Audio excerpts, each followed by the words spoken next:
Hi hello അസ്സലാമു അലൈക്കും. Welcome back to your channel. പുതിയൊരു വീഡിയോയിലേക്ക് എല്ലാ കൂട്ടുകാർക്കും സ്വാഗതം. അപ്പോൾ എന്തൊക്കെയാണ് എല്ലാവരും വിശേഷം? എല്ലാവർക്കും സുഖമാണെന്ന് വിചാരിക്കുകയാണ്. അൽഹംദുലില്ലാ ഞങ്ങൾക്കും സുഖമാണ് കേട്ടോ. അപ്പോൾ നമ്മളെ കഴിഞ്ഞ വീഡിയോക്കൊക്കെ നിങ്ങൾ തന്ന സപ്പോർട്ടിന് ഒരുപാട് നന്ദിയുണ്ട്. അതുപോലെ തന്നെ നമ്മളെ തുടർന്നുള്ള വീഡിയോസിനും നിങ്ങളെ സപ്പോർട്ട് ഉണ്ടാവുമെന്ന് പ്രതീക്ഷിക്കുകയാണ്. അപ്പോൾ ഇന്നത്തെ ദിവസം ഇതിൻ്റെ ഉപ്പാൻ്റെ ആണ്ട് ദിവസം എടുത്ത വീഡിയോ ആണ് കേട്ടോ. അപ്പോൾ അന്നത്തെ ദിവസം ഒരുപാട് സങ്കടങ്ങൾ നിറഞ്ഞൊരു ദിവസേനും 5 വർഷം മുന്നേ ഇപ്പം മരിച്ചിട്ട് 5 വർഷം തികഞ്ഞു കേട്ടോ. അപ്പം നമ്മളെ ഉപ്പമാരും ഉമ്മമാരൊക്കെ നമുക്ക് നഷ്ടപ്പെട്ട് കഴിഞ്ഞാൽ അന്നത്തെ ദിവസം നമുക്ക് ഒരിക്കലും മറക്കാൻ പറ്റില്ലല്ലോ. അതുപോലെ തന്നെ എനിക്കും അങ്ങനെ തന്നെ ആയിരുന്നു കേട്ടോ. എനിക്ക് നല്ല എല്ലാവർക്കും അതേപോലെ ആവും. നമ്മളെ മാതാപിതാക്കൾ നഷ്ടപ്പെടുമ്പോഴാണ് നമുക്കതിൻ്റെ വേദന മനസ്സിലാവുക. അപ്പോൾ ചില ഉപ്പമാരൊക്കെ വയസ്സായി പ്രായമായി ഒരുപാട് അസുഖങ്ങളിലൊക്കെ കടന്ന് അങ്ങനെ മരിക്കുന്ന ആളുകളും ഉണ്ടാവും. അതേപോലെ പെട്ടെന്നുള്ള മരണങ്ങളും ഉണ്ടാവും.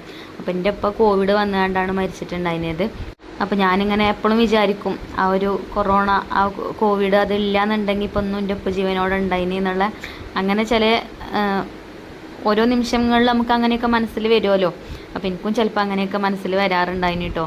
പിന്നെ വിചാരിക്കും എനിക്ക് മാത്രമല്ല ഒരുപാട് ആൾക്കാർക്ക് ഇതുപോലെ ഉപ്പമാരായിട്ടും ഉമ്മമാരായിട്ടും മക്കളായിട്ടും സഹോദരങ്ങളായിട്ടും ഒക്കെ അങ്ങനെ വേർപിരിഞ്ഞ് പോയിട്ടുണ്ടാവുമല്ലോ. അപ്പോൾ ഓരോക്കെ സങ്കടങ്ങളും കൂടെ നമ്മൾ കാണണ്ടല്ലേ. അപ്പോൾ ഓരോരുത്തർക്കും ഓരോരോ അനുഭവങ്ങളാവും. എൻ്റെ ഉപ്പ എന്ന് പറഞ്ഞാൽ എൻ്റെ ഉപ്പാക്ക് കണ്ണ് കാണൂലേ. 4 വയസ്സ് മുതൽ കണ്ണിന് കാഴ്ചയില്ലേനി കേട്ടോ. പിന്നെ ഞങ്ങൾ 3 മക്കളെ നല്ല രീതിയിൽ തന്നെ ഞങ്ങളിപ്പോൾ നോക്കിയിട്ടുണ്ട്. ഒരു കുറവും വരുത്തിയിട്ടില്ല. അപ്പോൾ വലിയ കുട്ടി ഞാനേനും എൻ്റെ മൂത്തൊരു കുട്ടി ഉണ്ടായിനി. ആ കുട്ടി പിന്നെ മരിച്ചു പോയിട്ട് ഒരു 5 വയസ്സൊക്കെ ആയപ്പം മരിച്ചുപോയി. സുഖമില്ലാത്ത കുട്ടീനും. പിന്നെ ഉപ്പാൻ്റെ കയ്യും പിടിച്ച് നടക്കാൻ ചെറുപ്പത്തിൽ ഞാനാണ് ഫസ്റ്റ് ഉപ്പാൻ്റെ കയ്യും പിടിച്ച് നടന്നിട്ടുണ്ടായിരുന്നത്. പിന്നെ എൻ്റെ അനിയത്തി ആങ്ങള അങ്ങനെ ഞങ്ങൾ 3 മക്കളാണ്. 3 ആളെ കല്യാണവും കഴിഞ്ഞ് 3 ആൾക്കും കുട്ടികളും ആയി. പിന്നെ ഞങ്ങൾക്ക് വീടും എല്ലാ സൗകര്യങ്ങളും ഉണ്ടായിന്. പിന്നെ അങ്ങനെ ഒരുപാട് കടങ്ങളോ അങ്ങനെയൊന്നും ഞങ്ങൾക്ക് ഇല്ലേനി കേട്ടോ. അപ്പം ഉപ്പന്നെ പറയും എൻ്റെ ബാധ്യതകളൊക്കെ തീർന്ന് ഇനിയിപ്പോൾ ഞാൻ മരിച്ചാലും കുഴപ്പമില്ല അങ്ങനെയൊക്കെ അങ്ങനെ തമാശയിൽ പറയാറുണ്ടായിനി. പിന്നെ ഞങ്ങളൊക്കെ കല്യാണം കഴിഞ്ഞാലും എല്ലാ പെരുന്നാൾക്കും ചെറിയ പെരുന്നാൾക്ക് ഉപ്പാൻ്റെ വക കേട്ടോ ഡ്രസ്സും കാര്യങ്ങളൊക്കെ എടുക്കുക. അതെനിക്കും എൻ്റെ മക്കൾക്കും അനിയത്തിക്കും അതേപോലെ ഓളെ മക്കൾക്കും പിന്നെ ആങ്ങളക്കും വൈഫിനും ആങ്ങളവിടെ ഉണ്ടായിട്ടില്ലേനി ഗൾഫിലേനി. എന്നാലും അവൻ്റെ കുട്ടികൾക്കും ഓൾക്കും അതേപോലെ തന്നെ ഞങ്ങൾ അമ്മായിമാർക്കൊക്കെ ചിലപ്പോൾ ഓരോ നൈറ്റിയും കാര്യങ്ങളൊക്കെ എടുത്ത് തരും കേട്ടോ. അത് ഒരുക്ക് കൊടുത്തോണ്ടി പറഞ്ഞാണ്ട്. അതേപോലെ ഈ ഹസ്ബൻഡുമാരൊന്നും ഇല്ലാത്ത നമ്മൾ അയലോക്കത്തൊക്കെ ഉണ്ടാവുമല്ലോ അങ്ങനത്തെ താത്തമാരൊക്കെ ഓർക്കൊക്കെ ഡ്രസ്സ് എടുത്ത് കൊടുത്തീനി കേട്ടോ. അങ്ങനെ എല്ലാവർക്കും ഒരു സഹായമാണ് ഞങ്ങളപ്പ. ചുരുക്കി പറഞ്ഞാൽ നമ്മളെ മക്കളെ നല്ലോണം നോക്കിയിട്ടുണ്ട്. പക്ഷേ അങ്ങോട്ട് ഒന്നും കൊടുക്കാനോ അല്ലെങ്കിൽ അപ്പോൾ എനിക്കൊക്കെ ഇപ്പോഴാണ് സ്വന്തമായിട്ട് വരുമാനം കാര്യങ്ങളൊക്കെ കിട്ടാൻ തുടങ്ങിയത്. അപ്പോൾ നമുക്ക് നമ്മളതായിട്ട് നമ്മളെ കയ്യിൽ നിന്ന് എന്തെങ്കിലുമൊക്കെ കിട്ടുമ്പോൾ നമ്മളപ്പന്മാർക്കും അമ്മമാർക്കും ഒക്കെ വാങ്ങിച്ചു കൊടുക്കുമ്പോൾ നമുക്കൊരു മനസ്സിനൊരു സന്തോഷമല്ലേ. പക്ഷേ അതിനൊന്നും പറ്റിയിട്ടില്ല കേട്ടോ. അങ്ങനെയൊക്കെ ഓരോ ആഗ്രഹങ്ങളൊക്കെ എനിക്ക് ഉണ്ടായിനി. പക്ഷേ പഠിച്ചോ അതൊന്നും സാധിപ്പിച്ച് തന്നില്ല. പിന്നെ എൻ്റെ ഉപ്പനെ പറയുന്നു ഇപ്പം എല്ലാ കാലത്ത് തന്നെ ഞാൻ യൂട്യൂബ് തുടങ്ങിയിട്ടുണ്ട്. പക്ഷേ അന്നൊന്നും യൂട്യൂബിൽ നിന്ന് നമുക്ക് ഏണിങ്സും കാര്യങ്ങളൊന്നും കിട്ടിയിട്ടില്ല കേട്ടോ. അപ്പോൾ അന്ന് ഇപ്പോൾ പറഞ്ഞിന് എനിക്കൊരു 100 റുപ്യെങ്കിലും എന്ന് കിട്ടണത് കണ്ടാൽ മതിയേനി. അപ്പോൾ ഞാൻ സെൻഡ് അടിച്ചല്ല കേട്ടോ. അങ്ങനെ മനസ്സിക്കൊരു വിഷമം പോലെ തോന്നിയപ്പോൾ അങ്ങനെ പറഞ്ഞു പോയതാണ്. എൻ്റെ സബ്സ്ക്രൈബേഴ്സായ ഞങ്ങളോട് ഞാൻ എൻ്റെ എല്ലാ കാര്യങ്ങളും ഷെയർ ചെയ്യണമല്ലേ. അപ്പോൾ ആ കൂട്ടത്തിൽ അതും കൂടെ അങ്ങനെ പറഞ്ഞു പോയിന്നുള്ളൂ. അപ്പോൾ ഞാൻ ഒന്നാമത് അങ്ങനെയൊക്കെ പറയാനുള്ള കാരണം എന്താ വെച്ചാൽ നമ്മൾ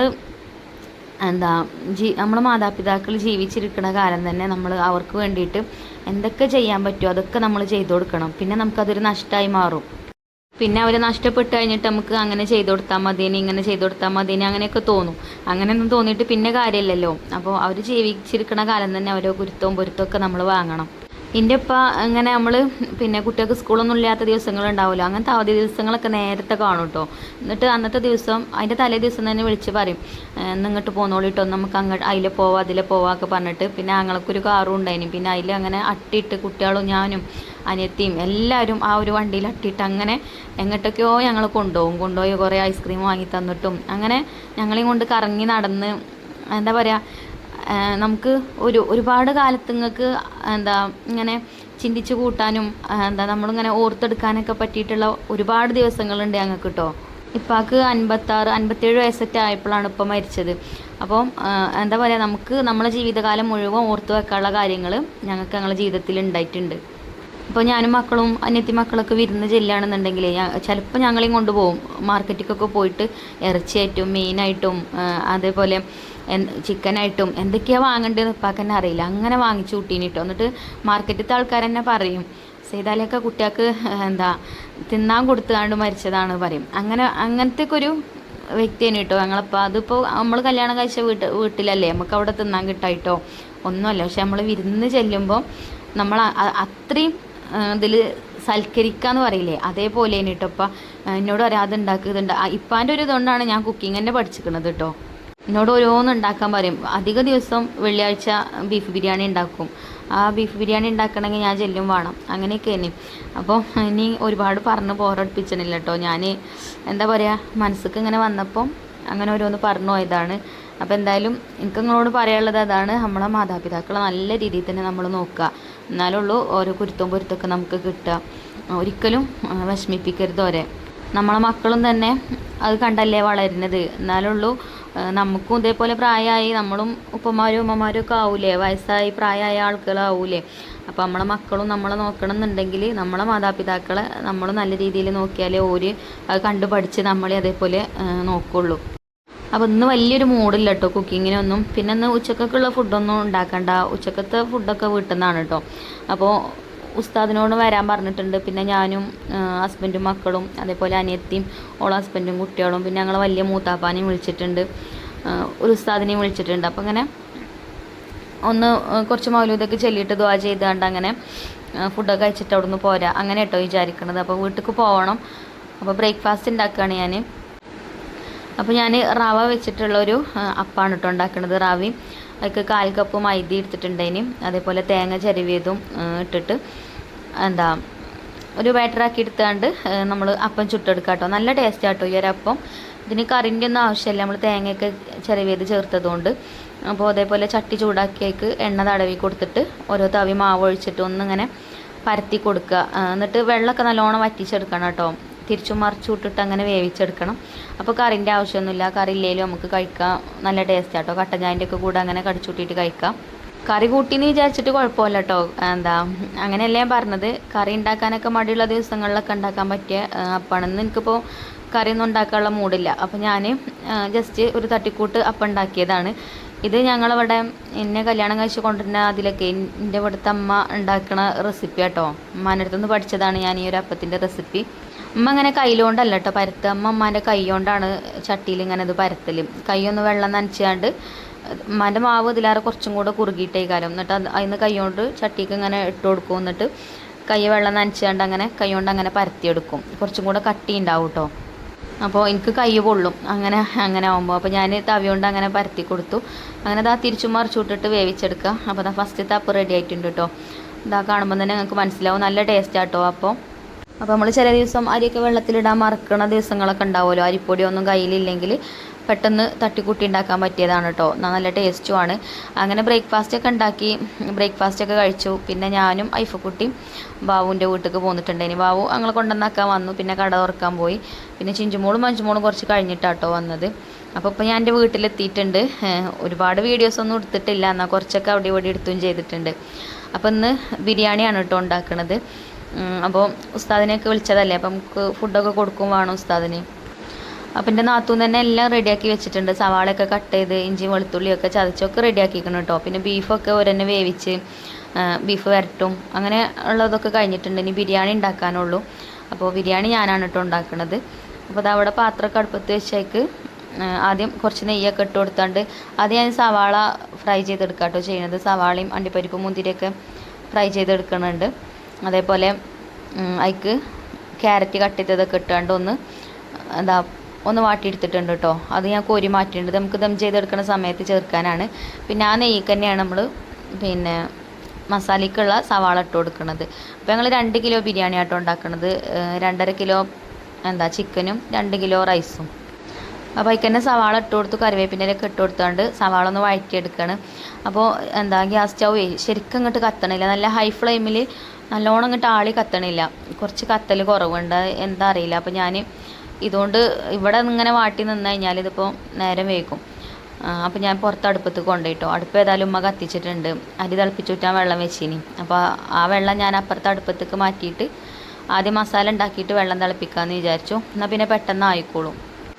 ഈ അടുപ്പ് നല്ലോണം കത്തുട്ടോ. ദമ്മ ഉണ്ടാക്കിയ അടുപ്പ് തന്നെയാണ്. ഇഷ്ടികൊക്കെ വെച്ചാണ്ട് നാത്തൂനും ഒരു രണ്ടാളും കൂടിയാണ്ട് ഉണ്ടാക്കിയതാണ് കേട്ടോ. ഇവിടെ നമ്മളെ വീട്ടിലത്തെ പോലെ കുറച്ച് ഉയരത്തിലുള്ള വലിയ അടുപ്പേനും ആദ്യമൊക്കെ ഫസ്റ്റത്തെ വീഡിയോ ഒക്കെ നമ്മളെ വീഡിയോ ഒക്കെ കണ്ടിന് ആൾക്കാർക്ക് അറിയാം. പക്ഷെ അവിടെ ടൈൽസ് ഇട്ടതുകൊണ്ട് ടൈൽസ് ഇട്ടും ചെയ്തു. പിന്നെ അടിഭാഗമൊക്കെ പൊട്ടി ഇങ്ങനെ എന്താ പറയുക കുണ്ടെന്നുള്ള പറയില്ലേ, അങ്ങനെയൊക്കെ ആയിക്കാണ്ട് ആകെ പൊളിഞ്ഞീനി. അപ്പോൾ അത് പൊളിച്ചിട്ടാണ്ട് പിന്നെ താൽക്കാലികമായിട്ട് ഇങ്ങനെ നാത്തൂനും കൂടിയാണ്ട് അങ്ങനെ ഉണ്ടാക്കിയതാട്ടോ ഈ ഒരു അടുപ്പ്. ഇത് നല്ല അടുപ്പാണ്. തീയൊക്കെ എളുപ്പം കത്തി കിട്ടും. പിന്നെ കരി പിടിക്കും. കരി പിടിക്കാത്ത കേടൊന്നും ഉണ്ടാവില്ല കേട്ടോ. കരി പിടിച്ചാലും അധികം നമ്മൾ ഇങ്ങനത്തെ അടുപ്പത്തൊക്കെ മൺകാലങ്ങളും പിന്നെ അതേപോലെ ഇരുമ്പിൻ്റെ ചട്ടികളൊക്കെ തന്നെ യൂസ് ചെയ്യൽ. പിന്നെ അങ്ങനെ ബിരിയാണി നെയ്ച്ചോറൊക്കെ ഉണ്ടാക്കുമ്പോൾ കുറച്ച് വലിയ ചെമ്പും കലമൊക്കെ ഉണ്ടാവും കഴുകാൻ. അതിപ്പോൾ എപ്പോഴെങ്കിലുമൊക്കെ അല്ലേ. പിന്നെ ഇപ്പോൾ ഗ്യാസിനാണെങ്കിൽ ഭയങ്കര ക്ഷാമമാണല്ലോ. 45 ദിവസം കഴിയാതെ ഗ്യാസ് കിട്ടൂല. അപ്പോൾ ഇങ്ങനെ ഒരു വിറകടുപ്പൊക്കെ വീട്ടിലുണ്ടെങ്കിൽ സുഖമാണ്. പിന്നെ അതേപോലെ വിറകും വേണം കേട്ടോ. വിറകിനാണെങ്കിൽ അതിലേറെ റേറ്റ് ആണല്ലേ. അപ്പോൾ നമ്മളവിടെയൊന്നും പിന്നെ അങ്ങനെ അങ്ങോട്ട് വിറകിന് ക്ഷാമമൊന്നുമില്ല കേട്ടോ. അപ്പോൾ അത് സവാളയൊക്കെ ഇവിടെ വഴന്ന് വന്നിട്ടുണ്ട് കേട്ടോ. സവാള നല്ലോണം വഴറ്റിയെടുക്കണം. പിന്നെ നമ്മൾ ഇന്ന് ബിരിയാണി ഉണ്ടാക്കുന്നത് നമ്മളെപ്പോഴും ഞാൻ ബിരിയാണി ഉണ്ടാക്കുന്ന അധികം കണ്ടൊക്കെ ചിക്കനൊക്കെ പൊരിച്ചാണ്ടുള്ള ബിരിയാണി അല്ലേ. ഇതിപ്പോൾ ചിക്കൻ പൊരിക്കാതെ പച്ചക്ക് ഇട്ടാണ്ട് അങ്ങനെ ദം ചെയ്തെടുക്കുന്ന ബിരിയാണി കേട്ടോ. ഇതും നല്ല ടേസ്റ്റാണ്. അപ്പം ഇതിനെന്താ വെച്ചാൽ സവാള നല്ലോണം വഴറ്റിയെടുക്കണം. നല്ല രീതിയിൽ തന്നെ വഴന്ന് കിട്ടണം. ആ ഒരു പച്ചപ്പ് ഉണ്ടാവരുത് കേട്ടോ. അപ്പോൾ നല്ലോണം വഴറ്റിയെടുത്തതിന് ശേഷം അതിലേക്ക് ഇഞ്ചിയും വെളുത്തുള്ളിയും ചതച്ചത് ചേർത്ത് കൊടുക്കുക.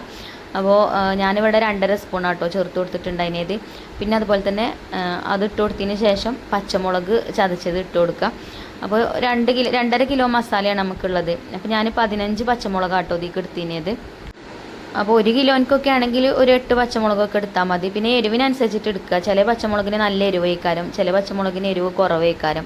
എന്നാലും ഒരു ഏകദേശ കണക്ക് പറഞ്ഞതാട്ടോ ഞാൻ. പിന്നെ അതേപോലെ പച്ചമുളകും ഒക്കെ ചേർത്തിട്ട് നല്ലോണം വഴറ്റി കൊടുത്തതിൻ്റെ ആ ഒരു പച്ചമുളകൊക്കെ ഒന്ന് മാറി വന്നതിന് ശേഷം അതിലേക്കുള്ള മസാലപ്പൊടികൾ ചേർക്കുക. അപ്പോൾ ഇന്ന് ഞാൻ കുറച്ച് മുളക് പൊടി എടുത്തിട്ടുണ്ട്, കുറച്ച് മല്ലിപ്പൊടി എടുത്തിട്ടുണ്ട്, അതേപോലെ ബിരിയാണി മസാല, പിന്നെ കുരുമുളക് പൊടി, പിന്നെ കുറച്ച് മഞ്ഞൾപ്പൊടി, അതുപോലെ തന്നെ ബിരിയാണി മസാല ഞാൻ പറഞ്ഞല്ലോ അല്ലേ.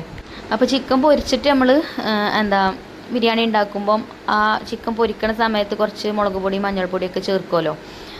അപ്പോൾ ഇതിപ്പോൾ പൊരിക്കാതെ പച്ചക്കല്ല ഉണ്ടാക്കണത്. അപ്പോൾ അതുകൊണ്ടാട്ടോ ഈ മസാലയ്ക്ക് ഞാൻ മുളക് പൊടി മല്ലിപ്പൊടി കുറച്ച് ചേർത്തത്. അല്ലെങ്കിൽ ഞാൻ അങ്ങനെ ചേർക്കലില്ല. മല്ലിപ്പൊടി മുളക് പൊടിയൊന്നും ബിരിയാണി ഉണ്ടാക്കുമ്പോൾ വല്ലാതെ ചേർക്കലില്ല. പിന്നെ അതേപോലെ നമ്മൾ ബിരിയാണി മസാല ഉണ്ടാക്കുമ്പോഴും കുറച്ച് മല്ലിയും അതേപോലെ ഒരു എത്രയാണ് നമ്മൾ ഉണ്ടാക്കണം അതിനനുസരിച്ചിട്ട് വറ്റൽമുളകും ചേർത്ത് കൊടുക്കുകയാണെങ്കിൽ പിന്നെ ഇതിക്ക് അങ്ങനെ നമ്മൾ മസാലപ്പൊടികൾ മുളക് പൊടി മല്ലിപ്പൊടിയും ചേർക്കേണ്ട ആവശ്യമില്ല. അത് ഞാൻ ഇനി ഡീറ്റെയിൽ ആയിട്ട് ഒരു വീഡിയോയിൽ കാണിക്കുന്നുണ്ട് കേട്ടോ. ബിരിയാണി മസാല ശരിക്കുള്ള ബിരിയാണി മസാല ഉണ്ടാക്കുന്ന റെസിപ്പി കാണിക്കുന്നുണ്ട്. പിന്നെ മുളകും മല്ലിയും ഒക്കെ ചേർത്താണ്ട് ഉണ്ടാക്കുന്ന ബിരിയാണി മസാല ഉണ്ടല്ലോ, അത് ഞാൻ കാണിക്കുന്നുണ്ട് കേട്ടോ. അങ്ങനെ മസാല ഉണ്ടാക്കി കഴിഞ്ഞാൽ പിന്നെ നമുക്ക് വേറെ സെപ്പറേറ്റ് ആയിട്ടാവൊന്നും ചേർക്കേണ്ട ആവശ്യമില്ല കേട്ടോ. അതേപോലെ ജീരകവും ഒക്കെ ആയി തന്നെ വരും. അങ്ങനെ അതൊക്കെ ചേർത്ത് വാട്ടി കൊടുത്തതിന് ശേഷം പിന്നെ അതിലേക്ക് നാരങ്ങ നീര് ചേർത്ത് കൊടുത്തു. 2 ചെറുനാരങ്ങ നീര് ചേർത്ത് കൊടുത്തു. പിന്നെ അതുപോലെ തന്നെ അത് ചേർത്തതിന് ശേഷം തൈരും ചേർത്ത് കൊടുത്തു. തൈര് ഞാൻ ചെറിയ കപ്പിൻ്റെ ഒരു അളവിനാട്ട് കൊടുത്തത്. ചെറിയൊരു കപ്പും പിന്നെ ഒരു അരക്കപ്പും 1.5 കപ്പ് തൈര് ചേർത്തിട്ടുണ്ടായിന്. 1.5 കപ്പ് എന്നൊക്കെ പറയുമ്പോൾ വലിയ 250 ml കപ്പൊന്നും അല്ല കേട്ടോ. ഞങ്ങൾ അതിന് മുകളിൽ ചായ കുടിക്കണ കപ്പാണ്, ചെറിയ കുഞ്ഞ് കപ്പാട്ടോ. അത് ഗ്ലാസിൻ്റെ കണക്കിന് എടുത്താലും മതി. അല്ലെങ്കിൽ ഇങ്ങനെ പറയുകയാണെങ്കിൽ 1 കിലോയ്ക്കാണെങ്കിൽ ഒരു 4 സ്പൂണ്, 2 കിലോയ്ക്കാണെങ്കിൽ 8 സ്പൂണ്, ആ കണക്കിന് എടുത്താലും മതി കേട്ടോ. പിന്നെ പുളിയൊക്കെ നോക്കിയിട്ട് വേണമെന്നുണ്ടെങ്കിൽ പിന്നെ വീണ്ടും ചേർത്ത് കൊടുക്കുക. അപ്പോൾ ഇത് പുളിയൊക്കെ പാകമുള്ളൊരു തൈരാണ് കേട്ടോ. ചില തൈര് കിട്ടുമ്പം പുളി തന്നെ ഉണ്ടാവില്ല, ചിലതാണെങ്കിലോ നല്ല പുളി കഴിക്കാനും. അപ്പോൾ അതൊക്കെ നോക്കിയിട്ട് അതിനനുസരിച്ചിട്ട് അങ്ങനെ ചേർത്താൽ മതി. പിന്നെ ചിക്കനും അതിൽ ഇട്ടിട്ട് നല്ലോണം ഒന്ന് വഴറ്റിയെടുക്കുക. ഇനി നല്ലോണം വേവിച്ചെടുക്കൊന്നുമില്ല, ജസ്റ്റ് ഒന്ന് അടച്ച് വെച്ചിട്ട് പിന്നെ ഞാനത് അടുപ്പത്തു നിന്ന് തന്നെ വാങ്ങി വെക്കുന്നുണ്ട് കേട്ടോ. ആവി ഒന്ന് മേലക്കണ് കയറിയ ഇതിൽ തന്നെ അടുപ്പത്തു നിന്ന് വാങ്ങി വെക്കുന്നുണ്ട്. ഇനി നമുക്കിത് ദം ചെയ്തെടുക്കണമല്ലോ. അപ്പോൾ ആ ദം ചെയ്തെടുക്കുന്ന സമയത്ത് അത്യാവശ്യം കനലും തീയൊക്കെ നമ്മൾ താഴെ ഇട്ട് കൊടുക്കും. അപ്പോൾ ആ കനലിൽ കടന്നിട്ട് അങ്ങനെ ദമ്മ് കയറി വേവണം. അപ്പോഴാണ് ബിരിയാണിക്ക് ടേസ്റ്റും ഉണ്ടാവുക കേട്ടോ. അല്ലാതെ ഇപ്പം നമ്മൾ ചിക്കൻ വേവിച്ചാണ്ട് പിന്നെ അതിൻ്റെ മേലൊക്കെ അരി ഇട്ട് കൊടുക്കുമ്പോൾ അത് അത്രക്ക് ടേസ്റ്റ് ഉണ്ടാവില്ല. ആ ചിക്കനിൽ പൊടിഞ്ഞ് വരുന്ന വെള്ളത്തിൽ കടന്നിട്ട് വേണം ചിക്കനും അതേപോലെ റൈസും നമ്മൾ മേലെ കൂടെ കോരിട്ട് കൊടുക്കുമല്ലോ. അപ്പോൾ അതിക്ക് ദമ്മ് കയറിങ്ങാണ്ട് വേവുമ്പം നല്ല ടേസ്റ്റ് ആയിക്കാരം കേട്ടോ ബിരിയാണി. അങ്ങനെ മസാലയൊക്കെ സെറ്റായി. അപ്പോൾ ആ അടുപ്പിൽ പിന്നെ അരി തിളപ്പിച്ചിട്ടല്ല വെള്ളം അടുപ്പത്ത് വെച്ച് പിന്നെ നമുക്ക് ബിരിയാണി ദം ചെയ്തെടുക്കാനുള്ള പാത്രത്തേക്ക് മസാലയൊക്കെ ഇട്ട് കൊടുത്തു. പിന്നെ മസാല വലിയ കളറൊന്നുമില്ല കേട്ടോ. കാശ്മീരി മുളക് പൊടി ഉണ്ടെങ്കിൽ ഒന്നും കൂടെ കളർ ഉണ്ടാവും. പിന്നെ മഞ്ഞൾപ്പൊടിയൊക്കെ കുറച്ച് ചേർക്കുക തന്നെ നല്ലത് ബിരിയാണിക്ക്. ആ മഞ്ഞളിൻ്റെ കുത്തൽ വരും. അതല്ലാന്നുണ്ടെങ്കിൽ നല്ല മഞ്ഞ കളറായിട്ട് കാണുകയും ചെയ്യും. അപ്പോൾ ഒക്കെ പാകത്തിന് മതി. പിന്നെ കുറേ സാധനങ്ങൾ ഇട്ടെന്ന് വിചാരിച്ചിട്ട് ബിരിയാണി ടേസ്റ്റ് കൂടുകയൊന്നുമില്ല. ഒക്കെ അതിൻ്റേതായിട്ടുള്ള അളവും കാര്യങ്ങളിലും ഒക്കെ ചേർത്ത് കൊടുത്താൽ മതി കേട്ടോ. അങ്ങനെ വെള്ളമൊക്കെ തിളച്ച് പിന്നെ ഞാൻ അതിലേക്ക് അരിയൊക്കെ ഇട്ട് കൊടുത്തു. അരി തന്നെ പാകത്തെ വേവിനായിട്ട് ഊറ്റിയെടുക്കണം. പിന്നെ വേവ് ഏറാനൊന്നും പറ്റൂല കേട്ടോ. വേവ് ഏറിക്കഴിഞ്ഞാൽ നമ്മൾ ബിരിയാണി കൊളാവും. കാരണം അത്യാവശ്യം കുറച്ച് സമയം ദമ്മിൽ കിടക്കേണ്ടതാണ്. നമ്മളെ ചിക്കനൊക്കെ വേവാനുള്ളതല്ലേ, ചിക്കനൊന്നും വെന്തിട്ടില്ലല്ലോ. അപ്പം പതുക്കെ വേവായപ്പോൾ തന്നെ ഞാൻ ഊറ്റിയെടുക്കണുണ്ട് കേട്ടോ. അരി ഇങ്ങനെ പൊട്ടി വരുന്ന സമയത്ത് തന്നെ ഊറ്റണുണ്ട്. ഈ അരിൻ്റെ പേര് ജോക്കറാണ് കേട്ടോ. ഇത് നല്ല അരിയാണ്. പിന്നെ അതേപോലെ നമ്മൾ അരി തിളപ്പിച്ച് ഊറ്റുമ്പം നല്ലോണം വെള്ളം ഒഴിച്ചിട്ട് വേണം തിളപ്പിച്ച് ഊറ്റാൻ. എന്നാലുള്ളൂ ചോറ് നന്നാവുക. അല്ലാതെ കുറച്ച് വെള്ളം വെച്ച് അരി ഇട്ട് കഴിഞ്ഞാൽ അരി ഇങ്ങോട്ട് വെന്ത് വരുമ്പോൾ അതിങ്ങോട്ട് ആ അരി ഇങ്ങോട്ട് വിരിഞ്ഞ് വരും. അപ്പോൾ അങ്ങനെ ആവരുത്. വെള്ളം കുറച്ച് അധികം തന്നെ വെച്ച് കൊടുക്കണം കേട്ടോ. അത് കരുതി ഓവറായിട്ട് വേണ്ട. നമുക്കറിയാലോ, നമ്മളിപ്പം എൻ്റെ ചാനലാണെങ്കിൽ ഇപ്പോൾ തുറന്നാൽ വെറും ബിരിയാണിയാണ്. അതന്നെ എല്ലാവരും പറയുന്നുണ്ട് കേട്ടോ. ഇപ്പോൾ വെറും ബിരിയാണി തന്നെ ആയിക്കണം ഇപ്പം ഒന്ന്. അല്ലാതെ ഇപ്പം എന്താ കാട്ടുക, ഞങ്ങളിന്ന് ചിക്കൻ കടായി നെയ്ച്ചോറും ഉണ്ടാക്കാമെന്ന് വിചാരിച്ചിന്. പക്ഷെ ഉമ്മ പറഞ്ഞ് ബിരിയാണി ഉണ്ടാക്കിക്കളേ. അപ്പോൾ ഉസ്താദൊക്കെ വരുന്നതല്ലേ എന്ന് പറഞ്ഞു. അപ്പോൾ ഉമ്മ പറഞ്ഞപ്പോൾ പിന്നെ ഞങ്ങൾ അങ്ങനെ ബിരിയാണി ആക്കിയതാട്ടോ. പിന്നെ നെയ്യൊക്കെ ചേർത്ത് കൊടുത്തു. അതേപോലെ നമ്മൾ നേരത്തെ ഫ്രൈ ചെയ്ത് മാറ്റി വെച്ച സവാളയൊക്കെ ഉണ്ടല്ലോ, സവാളയും അതേപോലെ ക്യാരറ്റ്, പിന്നെ അണ്ടിപ്പരിപ്പ് മുന്തിരിയൊക്കെ വറുത്ത് കോരി വെച്ചത്. അപ്പോൾ അതൊക്കെ അങ്ങനെ ലെയറായിട്ട് ചേർത്ത് കൊടുക്കുന്നുണ്ട്. അപ്പോൾ നമ്മളെ ചെമ്പ് നിറഞ്ഞിട്ടോ. ഇനി കുറച്ചും കൂടെ റൈസ് ഉണ്ടായിന്. ആ റൈസ് പിന്നെ ഞാൻ മാറ്റി വെച്ചിട്ടോ, വേറൊരു പാത്രത്തേക്ക് ഇട്ട് അടച്ച് വെച്ച്. അതിന് നമ്മൾ ഇതിങ്ങനെ ദമ്മ് പൊട്ടിക്കുമല്ലോ, ദമ്മ് പൊട്ടിക്കുന്ന സമയത്ത് ആ ചെമ്പ് കിട്ടാണ്ട് മിക്സ് ചെയ്തെടുത്താൽ മതി. ഇതിൽ ഇത്രേ കൊള്ളുള്ളൂ. പിന്നെയുള്ള ചെമ്പ് വലിയ ചെമ്പാണ്. അതിൻ്റെ അരുക്ക് കുറച്ചേ ഉണ്ടാവുള്ളൂ. അപ്പോൾ വെറുതെ വലിയൊരു ചെമ്പ് എടുക്കണ്ടല്ലോ വിചാരിച്ചു. പിന്നെ അതേപോലെ നമ്മൾ സവാളയൊക്കെ പൊരിച്ചെടുക്കുമ്പോഴേ നെയ്യ് ചേർത്ത് കൊടുക്കണം കേട്ടോ. നെയ്യിൽ പൊരിച്ചെടുക്കണം. അതാണ് ടേസ്റ്റ് ബിരിയാണിക്ക്. നമ്മൾ സൺഫ്ലവർ ഓയിലൊക്കെ പൊരിച്ചെടുത്ത് കഴിഞ്ഞാൽ അത്രയ്ക്ക് ടേസ്റ്റ് ഉണ്ടാവില്ല. ആ നെയ്യിൻ്റെ ടേസ്റ്റ് ആ സവാളമ്മലും ഉണ്ടാവും. അതേപോലെ അത് നമ്മളിങ്ങനെ ലെയറായിട്ട് ചേർക്കുമ്പം ബിരിയാണിക്ക് നല്ലൊരു സ്മെല്ലും നല്ലൊരു ഫ്ലേവറൊക്കെ കിട്ടും കേട്ടോ. പിന്നെ അതുപോലെ തന്നെ ബിരിയാണി മസാലയും ഇടയ്ക്ക് കുറേശ്ശെ ഇങ്ങനെ ഒന്ന് വെതറി കൊടുത്താൽ മതി. അപ്പോൾ ഇത് പൊട്ടിക്കണ സമയത്ത് നല്ല സ്മെല്ലുണ്ടാവും. അല്ലെങ്കിൽ പിന്നെ മസാലയിൽ മാത്രമല്ലേ ഉള്ളൂ ബിരിയാണി മസാല ഉണ്ടാവുക. അപ്പോൾ അത്രയ്ക്ക് സ്മെല്ലുണ്ടാവില്ല. ഇതിങ്ങനെ ലെയറായിട്ട് കുറേശ്ശെ മതി, ഒരുപാട് ഓവറാക്കണ്ട. കുറച്ചിങ്ങനെ ഇടയ്ക്കിടയ്ക്ക് ഒന്നിങ്ങനെ വെതറി കൊടുക്കുകയാണെന്നുണ്ടെങ്കിൽ പൊട്ടിക്കുമ്പോൾ നല്ല സ്മെല്ല് കിട്ടും കേട്ടോ. അപ്പോൾ ഞാൻ ചേർത്ത് കൊടുത്തിട്ടുണ്ട്. ഏറ്റവും മേലെയും കുറച്ച് ചേർത്ത് കൊടുത്തിട്ടുണ്ട്. പിന്നെ ഇവിടെ ഫോയിൽ പേപ്പർ ഇല്ലേനെ, അപ്പോൾ ഞാൻ കുറച്ച് മൈദ ഒന്ന് ചൂടുവെള്ളത്തിൽ കലക്കി വെച്ചിന് കേട്ടോ. അപ്പോൾ അത് ചെമ്പിൻ്റെ വക്കത്ത് കൂടെ വെച്ച് കൊടുത്താണ്. ഇനി അടപ്പും വെച്ച് ഒന്ന് പ്രസ് ചെയ്ത് കൊടുക്കുക. അപ്പോൾ നല്ല അടിപൊളിയായിട്ട് തന്നെ ദമ്മ് കയറും. അടുപ്പിലാണെങ്കിൽ അത്യാവശ്യം നല്ല കനലുണ്ടായിന്. അപ്പോൾ ആ കനലൊക്കെ ഞാൻ ഇതിൻ്റെ മേലേക്ക് കോരിയിട്ട് കൊടുത്തിട്ടോ. ഇനിയിപ്പോൾ അപ്പുറത്തേക്കോ ഇട്ട് കഴിഞ്ഞാൽ പിന്നെ നമുക്ക് കനലിന് ആവശ്യം വരുമ്പോൾ ഉണ്ടാവില്ല. അപ്പോൾ അടപ്പിൻ്റെ മേലേക്ക് തന്നെ കനൽ കോരിയിട്ട് കൊടുത്തു. പിന്നെ ജസ്റ്റ് ഒന്ന് ഓലക്കൊടി വെച്ചാണ്ട് ഇങ്ങോട്ട് കത്തിച്ചെടുക്കുന്നുണ്ട്. ഓലക്കൊടി വെച്ച് കത്തിച്ചാൽ പുക ചോയ്ക്കും ചില ആൾക്കാർ. പക്ഷെ പുക ചോയ്ക്കൊന്നുമില്ല കേട്ടോ. പുകൻ്റെ ഇതൊന്നും ഉണ്ടാവില്ല. ഓലക്കൊടി വെച്ചാൽ എന്താ പറയുക, ഓലക്കൊടി വെച്ച് കത്തിക്കുമ്പം ചെമ്പിൻ്റെ ചുറ്റുഭാഗവും കത്തും. അല്ലെങ്കിൽ പിന്നെ ചിരട്ട കത്തിച്ചാലും മതി. നമ്മളെ വീട്ടിലുള്ള ചെമ്പുകളൊക്കെ ആകുമ്പോൾ അത്ര വലിയ കട്ടി ഉണ്ടാവില്ലല്ലോ. അപ്പോൾ ഇത് പുറത്തുനിന്ന് പൊട്ടിച്ചു കൊണ്ടുവന്നാണ് കേട്ടോ. അതാണ് ഇത് ഈ പശ ചാടിയിരിക്കണത്. നമ്മളെ ചെമ്പൊക്കെ കട്ടി കുറവല്ലേ ഉണ്ടാവുക. അപ്പം ഓലക്കൊടി വെച്ച് കത്തിച്ച് തന്നെ കേട്ടോ നല്ലത്. അത്യാവശ്യം നല്ല കനലുണ്ടായി കഴിഞ്ഞാൽ വേഗം അടി പിടിക്കും. അപ്പോൾ ഇതാട്ടോ നമ്മളെ ബിരിയാണിക്ക് നല്ലോണം ദമ്മൊക്കെ കയറിയിട്ടുണ്ട്. അപ്പോൾ 1 മണിക്കൂർ കഴിഞ്ഞതിന് ശേഷം ഉസ്താദ് വന്ന് ഉസ്താദിന് നമ്മൾ വെള്ളമൊക്കെ കൊടുത്തു. പിന്നെ ഞങ്ങൾ മൗലൂദും കാര്യങ്ങളൊക്കെ മൗലൂദ് ചൊല്ലണീൻ്റെ അടിയിലാട്ടോ ഞാൻ ഈ ഒരു ബിരിയാണി പൊട്ടിക്കണത്. അപ്പോൾ ഇതൊക്കെ വിശ്വാസമില്ലാത്ത ആൾക്കാരും ഉണ്ടാവും, നെഗറ്റീവ് കമൻറ്റ് ഉണ്ടാവും. നമുക്ക് എന്തായാലും ഇങ്ങനെ ആണ്ടൊന്നും കഴിക്കാൻ പാടില്ല എന്ന് പറഞ്ഞിട്ട്. പക്ഷേ നമ്മളിപ്പോൾ ഫോളോ ചെയ്യുന്ന രീതിയാണ് നമ്മളിപ്പോൾ ഫോളോ ചെയ്ത് പോണത് കേട്ടോ. അപ്പോൾ എൻ്റെ ഉപ്പാൻ്റെ ഉമ്മയൊക്കെ മരിച്ച് എല്ലാ വർഷവും ഓർക്കും വേണ്ടിയിട്ട് ഇതേപോലെ ഒരു ഉസ്താനെ വിളിച്ചാണ്ട് ദുആ ചെയ്ത് ഉസ്താന് ഫുഡൊക്കെ കൊടുത്ത് എന്തെങ്കിലും പൈസയും കാര്യങ്ങളൊക്കെ കൊടുത്താണ്ട് ഒരു സ്വതക്ക രീതിയിൽ അങ്ങനെ കൊടുത്താണ്ട് അങ്ങനെ ആ ഒരു ദിവസം അങ്ങനെ ഒരു ഓർമ്മ ദിവസമായിട്ട് ഇപ്പോൾ ചെയ്യണതാണ്. അപ്പോൾ ഇപ്പോൾ ചെയ്യുന്ന ആ ഒരു രീതി ഞങ്ങളും ഫോളോ ചെയ്ത് പോവുകയാണ് കേട്ടോ.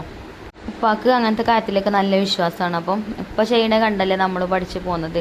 അപ്പം ഉപ്പാക്കും ഇതൊക്കെ ഇഷ്ടമുള്ളതാണ്. അപ്പോൾ ഉപ്പാൻ്റെ ഓർമ്മ ദിവസവും നമ്മളതുപോലെ ഉപ്പ ചെയ്തതിനെ പോലെ നമ്മളും ചെയ്തു പോവാണ് കേട്ടോ. അപ്പോൾ ഇനി ഇൻഷാ അല്ലാഹ് അടുത്ത ഉപ്പാൻ്റെ ആണ്ട് നമ്മളെ എൻ്റെ അല്ല നമ്മളെ വീട്ടിലാക്കണം എന്ന് വിചാരിക്കുന്നുണ്ട് കേട്ടോ ഞാൻ.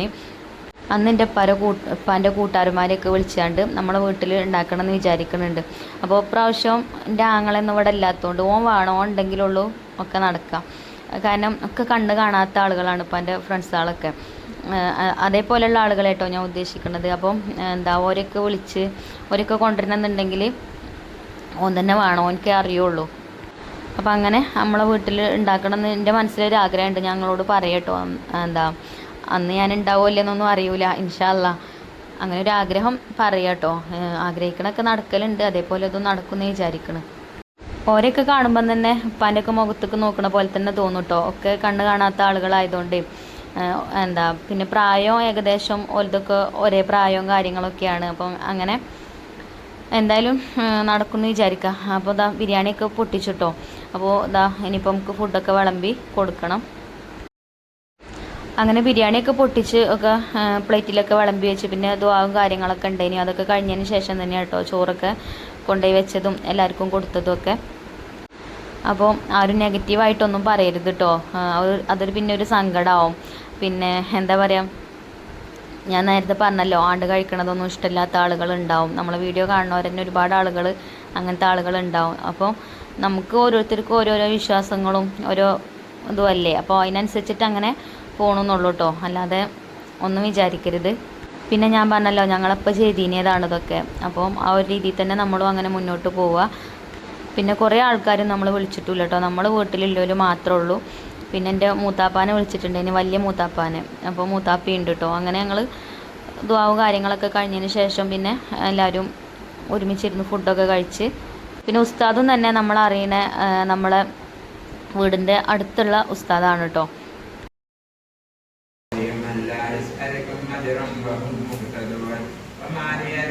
അങ്ങനെ ഞങ്ങളെ പ്രാർത്ഥനയും കാര്യങ്ങളൊക്കെ കഴിഞ്ഞതിന് ശേഷം പിന്നെ ഫുഡൊക്കെ എല്ലാവർക്കും വിളമ്പി കൊടുത്തു. പിന്നെ എല്ലാവരും ഞങ്ങൾ പിന്നെ അടുത്ത ട്രിപ്പിലാട്ടോ ഇരുന്നത്. ആണുങ്ങൾക്കൊക്കെ അപ്പോൾ കൊടുത്തു. പിന്നെ ഞങ്ങളും എല്ലാവരും പിന്നെ പിറ്റത്തെ ട്രിപ്പിലൊക്കെ ഇരുന്ന് അങ്ങനെ ഫുഡൊക്കെ കഴിച്ച്. പിന്നെ അനിയത്തി അപ്പം തന്നെ പോയോളൂ, കുട്ടീൻ്റെ സുന്നത്തല്യാണം കഴിച്ച് കിടക്കല്ലേ. അപ്പോൾ കുട്ടീനെയും കൊണ്ട് തന്നെ വന്നിട്ടുണ്ടായിരുന്നത്.